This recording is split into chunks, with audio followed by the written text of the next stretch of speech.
Distribution marketing இந்த ப்ராசஸில் மேனுஃபேக்சரரோ சப்ளையரோ தன்னுடைய ஃபினிஷ்டு ப்ராடக்ட்ஸை என் கஸ்டமர்கிட்ட கொண்டு போகிறது த்ரூ டிஸ்ட்ரிபியூட்டர். டிஸ்ட்ரிபியூட்டர் அப்படின்னா விநியோகஸ்தர்.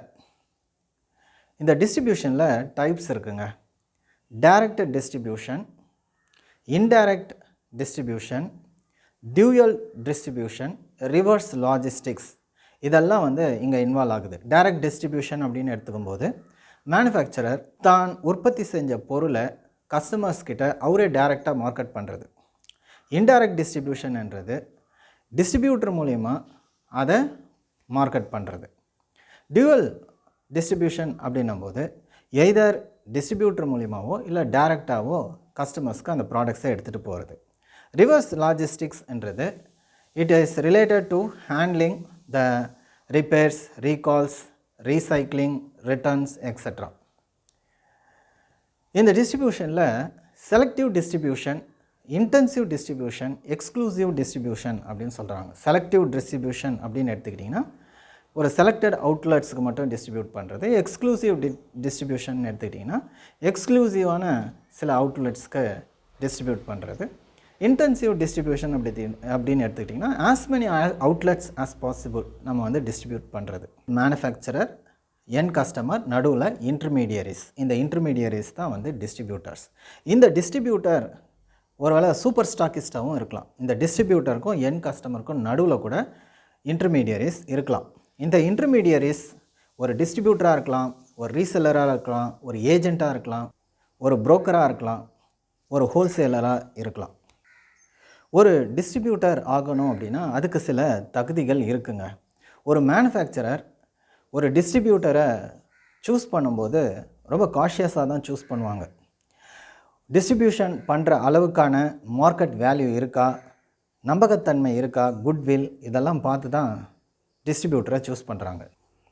டிஸ்ட்ரிபியூட்டர்ஸும் அவங்களுடைய பிஸ்னஸை நல்லா பண்ணணும் அப்படின்னா they expect some qualities from the manufacturer or the supplier. Quality of the product, transparency in the agreement, business ethics, pricing, logistics, no trade risk இதெல்லாம் எதிர்பார்ப்பாங்க. Distributors are normally very good at the shipment of the goods, அது ரிலேட்டடான custom formalities and paper works. டிஸ்ட்ரிபியூட்டர்ஸ்க்கும் மேனுஃபேக்சரர்ஸ்க்கும் இடையில் agreements இருக்கலாம். அது ஃபார்முலாவும் இருக்கலாம், இன்ஃபார்முலாவும் இருக்கலாம். Manufacturer and distributor mutually depend on each other in taking the products to the end customers. Manufacturer பெரும்பாலும் ஒரு ஹியூஜ் வால்யூமில் ப்ராடக்ட்ஸ் வச்சுருப்பாங்க, மேனுஃபேக்சர் பண்ணியிருப்பாங்க. ஒவ்வொரு ப்ராடக்ட்ஸையும் அவங்களால எண்ட் கஸ்டமர்ஸ்க்கு கொண்டு போகிறதுல நிறைய சிக்கல் இருக்குது. கஸ்டமர்ஸ் கிட்ட ப்ராடக்டை எடுத்துகிட்டு போகிற கெப்பாசிட்டி இந்த டிஸ்ட்ரிபியூட்டர்ஸ்க்கு நல்லாவே இருக்குது. அதனால தான் இந்த மேனுஃபேக்சரர் டிஸ்ட்ரிபியூட்டர்ஸை யூஸ் பண்ணி ப்ராடக்ட்ஸை கஸ்டமர்ஸ் கிட்ட எடுத்துகிட்டு போகிறாங்க. Distributors play a key role in taking the products of the manufacturers to the end customers. டிஸ்ட்ரிபியூட்டர்ஸ்க்கு இதில் சில சவால்களும் இருக்குங்க.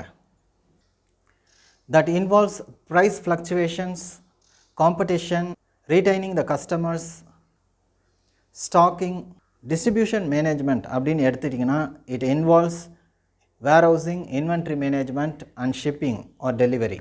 One of the leading distributor என்ன சொல்கிறார் அப்படின்னா சில கார்ப்பரேட் கம்பெனிஸ் இதில் இன்வால்வ் ஆனதுனால அவங்களுடைய பிஸ்னஸ் அஃபெக்ட் ஆகுது அப்படின்னு கூட சொல்லியிருந்தார் ஒரு இன்டர்வியூவில். இந்த டிஸ்ட்ரிபியூஷன் மார்க்கெட்டிங் இந்த ப்ராசஸில் இந்த சப்ளை செயினில் மேனுஃபேக்சரர்லேருந்து, டிஸ்ட்ரிபியூட்டர்ஸ்லேருந்து, இன்டர்மீடியரிஸ்லேருந்து என் கஸ்டமர்ஸ் வரைக்கும் every one mutually benefited. Thank you very much. This is Sasikumar Talks.